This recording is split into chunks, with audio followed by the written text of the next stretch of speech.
yan. Ayos lang. Siing laro lang. Ayun na lang, hanggat may nakakalaro yung mga sinabi. Ang dami niyang laruan. Kasi kada punta namin ng Gaisano, kung saan-saan Dalawa. merong dala. Bibili. Oo.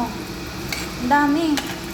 Saka yung ninang niya, dalawa, bumili ng laruan din.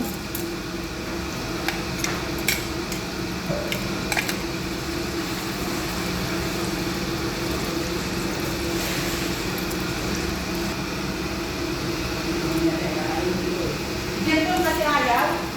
Ayun. Ay, kumain ng hilaw na sabi. Masarap kaya nun. Saka kaya, may yon. Ang laki kaya ng beneficio niya. Oo. Hindi na sinasabi ko sa kanya eh. Sabi niya ay, kaya, kumain na ako dyan sa beneficio niya. Meron nga, benefits. Kasi na yung asawa ko kasi, kaya meron kami dito sa bahay lagi. Oo. Tapos, pag umaga, kinakain yan. Yung stomach.